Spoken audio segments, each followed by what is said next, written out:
আচ্ছা, শেয়ার বাজারে আরও একটি নতুন এবং গুরুত্বপূর্ণ আপডেট নিয়ে এই ভিডিওটি। তো আপনারা জানেন যে শেয়ার বাজারে ব্যবসা করতে গেলে কিন্তু শেয়ার বাজার সম্পর্কিত যে গুরুত্বপূর্ণ নিউজ, ডেটা, ইভেন্টগুলো থাকে সেগুলোকে নিয়ে কিন্তু আপডেটে থাকতেই হয়। আর এই চ্যানেলে সেই ধরনের ভিডিও আপডেট দেওয়া হয়। তো যাই হোক, আজকে যে ডেটের ভিডিওটা হচ্ছে 9/1/2025। তো বর্তমানে কিন্তু কোয়ার্টার 3 ফিনান্সিয়াল রেজাল্টের সিজন শুরু হয়ে গিয়েছে। আজকের ডেটে একটা বড় কোম্পানি আইটি সেক্টরের সবচেয়ে ফার্স্ট বয় যেটাকে বলা হয়, যে ফার্স্ট বয়ের ফিনান্সিয়াল রেজাল্ট বেরোলো, মানে টিসিএসের। তো সেই রেজাল্টটাই এই ভিডিওতে দেখে নেব, আর তার প্রাইস কীভাবে চলছে, বা তার যারা শর্ট টার্মে ট্রেডিং করেন তাদের জন্য যে সাপোর্ট রেজিস্ট্যান্সগুলো সেগুলো দেখে নেব।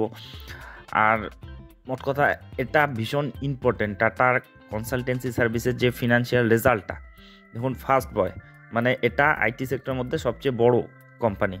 তো যেমন কোনো ক্লাসে যে প্রথম আর কি, যে সবচেয়ে ভালো ছাত্র, তার রেজাল্ট যদি ভালো হয় বা তার রেজাল্ট যদি খারাপ হয়, মানে সেটা কিন্তু একটা ধারণা করে নিতে হবে যে হয়তো এখন কোশ্চেনটাই টাফ হয়েছে তার জন্য রেজাল্ট খারাপ হয়েছে, কিংবা কোশ্চেন খুব ভালো হয়েছে তার জন্য রেজাল্টও খুব ভালো হয়েছে। তার সেটাকে দেখেই কিন্তু বাকি ছাত্রদেরও একটা ধারণা করা হয় যে এবার রেজাল্ট কিন্তু এরকম আসতে পারে। যদি ভালো স্টুডেন্টটাই খারাপ রেজাল্ট করে তবে কিন্তু খারাপ রেজাল্ট সকলেই আসতে পারে, এরকম একটা ধারণা। তো টিসিএসের ক্ষেত্রেও কিন্তু তাই আর কি। টিসিএসের ফিনান্সিয়াল রেজাল্টকে ধরে নেওয়া হয়, মানে এই রেজাল্ট দেখেই ধরে নেওয়া হয় যে আইটি সেক্টরে অন্যান্য স্টকগুলো, অন্যান্য কোম্পানিগুলো ফিনান্সিয়াল রেজাল্ট কেমন আসতে চলেছে। তো সেটাই দেখে নেবো আজকের ডেটে, সেটাই বেরিয়েছে আর কি টিসিএসের ফিনান্সিয়াল রেজাল্টটা। তো যার পরিপ্রেক্ষিতে মার্কেটে কীরকম রিয়েকশন দেবে সেটার একটা ধারণা পাওয়া যাবে এই ভিডিওটা দেখলে। তো ভিডিওটা শেষ পর্যন্ত দেখবেন। তো চলে আসি তার ফিনান্সিয়াল রেজাল্টে। তো এমনিতেও এই ফিনান্সিয়াল রেজাল্টগুলো কিন্তু ভীষণ ইম্পর্টেন্ট থাকে, কারণ আমাদের ইনভেস্টর বা যে রিটেল ইনভেস্টররা থাকি আমরা, তাদের কাছে কিন্তু সেই কোম্পানির বিজনেস কেমন চলছে, সে লং টার্ম ইনভেস্টর হন আর শর্ট টার্ম ইনভেস্টর হন আর ট্রেডার হন, এগুলো কিন্তু প্রভাব ফেলেই। তো এগুলো দেখাটা জরুরি হয় আর কি। লং টার্ম ইনভেস্টমেন্টের জন্য তো অবশ্যই যে তাদের গ্রোথ ঠিকঠাক চলছে কিনা বা মানে অব্যাহত রয়েছে কিনা। তো চলে আসি এর ফিনান্সিয়াল রেজাল্টটাতে। তো একেবারে কনসলিডেটেড রেজাল্টটাই দেখে নেব, এটা দেখলেই আমাদের সব কিছু দেখা হয়ে যায়। তো যে হিসাবগুলো রয়েছে এখানে কোটিতেই রয়েছে, তো অসুবিধা নেই, কোটিতেই রয়েছে। আচ্ছা, তার আগে দেখে নিই ডিভিডেন্ড দিল কিনা। ডিভিডেন্ড দিল কিনা, তো দেখুন এখানে যেটা বলেছে, we would like to inform you that board meeting held today, directors have declare third interim dividend of 10 টাকার ইন্ট্রিম ডিভিডেন্ড দিয়েছে, সঙ্গে স্পেশাল ডিভিডেন্ড দিয়েছে 66 টাকা পার ইকুইটি শেয়ার হিসেবে দিয়েছে। মানে 66 টাকা আর 10 টাকা, মানে 76 টাকার আর কি টোটাল তার যে ডিভিডেন্ড পাবেন আর কি, যাদের এক্সিস্টিং শেয়ার হোল্ডাররা প্রত্যেকটা শেয়ারের জন্য 76 টাকা পাবেন, 10 টাকা আর 66 টাকা। স্পেশাল ডিভিডেন্ড হচ্ছে 66 টাকা, আর যে ইন্ট্রিম ডিভিডেন্ড 10 টাকার দিয়েছে, টোটাল 76 টাকা ডিভিডেন্ড পাবেন। তো এখন চলে আসি তার ফিনান্সিয়াল রেজাল্টটাতে।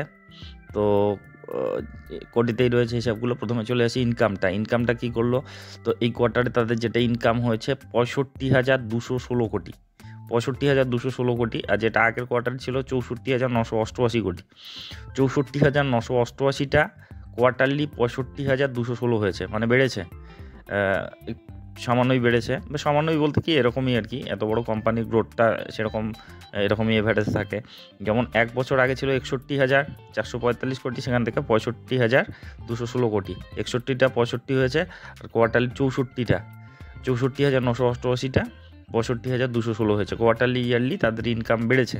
এবং ইনকাম বাড়লেই হবে না, খরচাটাও দেখতে হবে। তো এই কোয়ার্টারে তাদের যেটা খরচা হয়েছে 48,550, যেটা আগের কোয়ার্টারে ছিল 48,956। এখানে কিন্তু তাদের খরচা কমেছে, যেটা তাদের প্রফিটেবিলিটি বাড়াতে সহযোগিতা করবে। আর ঠিক এক বছর আগে ছিল 45,658, মানে কোয়ার্টারলি তাদের খরচা বেড়েছে, মানে কমেছে, একটা ভালো দিক আর কি।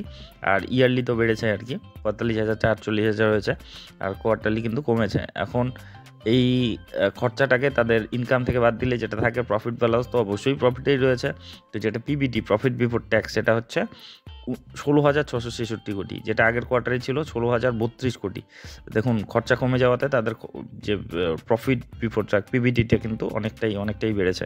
16,666 হয়েছে। আর এক বছর আগে যেটা ছিল 14,829 কোটি, 14,829টা 16,666 হয়েছে।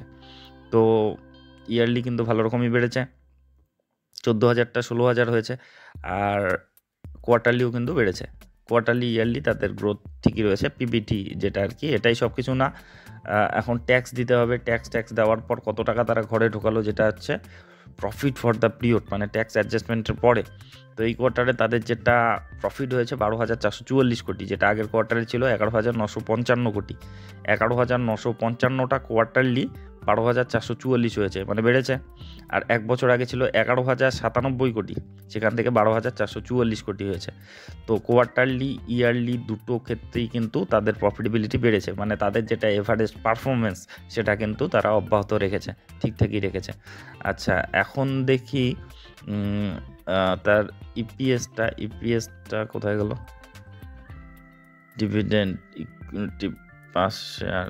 আচ্ছা, ইপিএসটাও একই হারে আর কি বেড়েছে, এই মুহূর্তে খুঁজে পেলাম না। যাই হোক, তো ওভারঅল যেটা সিনারিও দেখা গেল তাতে কিন্তু তার ফিনান্সিয়াল রেজাল্টটা ঠিকঠাকই এসেছে, মানে তারা যেরকম পারফরমেন্স দেয় সাধারণত সেরকমই পারফরমেন্স দিয়েছে। আচ্ছা, এখন মার্কেট কীরকম রিয়াকশন দেয় সেটাও দেখার, কারণ মার্কেট এক্সপেকটেশন করে নেয়।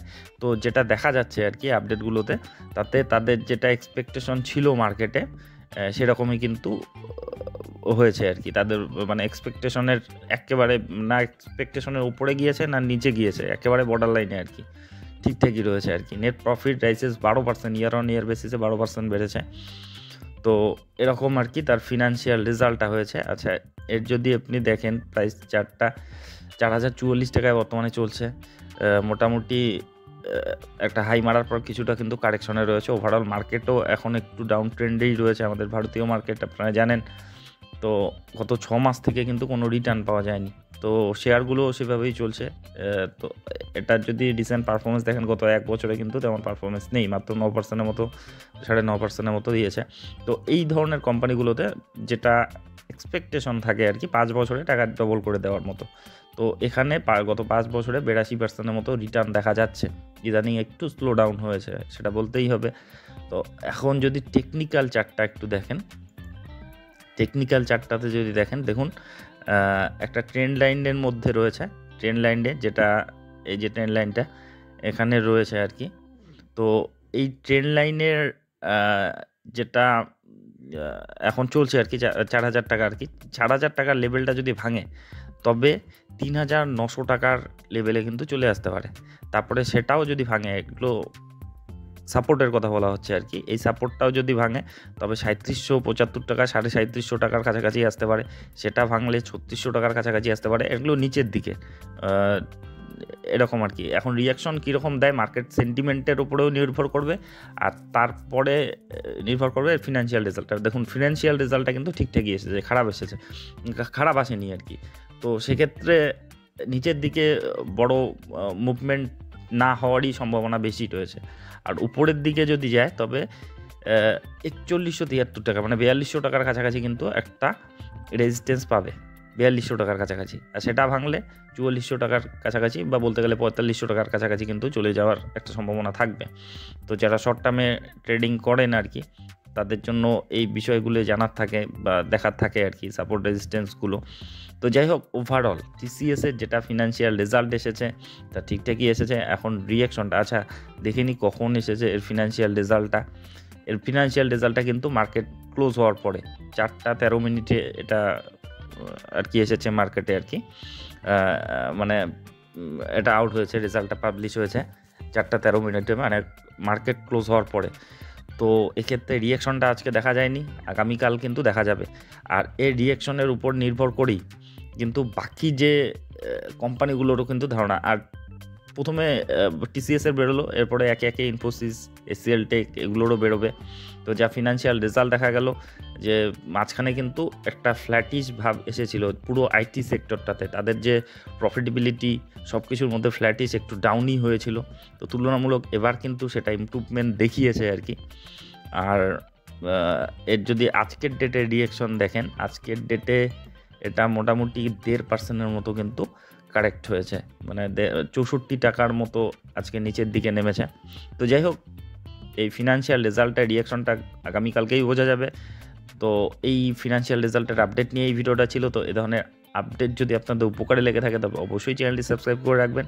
আর একটা বিষয় অবশ্যই, এগুলোকে কভার করার সময় অনেক সময় পজিটিভ কথাবার্তা বা নেগেটিভ কথাবার্তা বলা হয়, তাই বলে এগুলো কোনো ধরনের বাই বা সেলের রিকমেন্ডেশন নয়, এগুলো জাস্ট ইনফরমেশন প্রোভাইডের উদ্দেশ্যেই থাকে।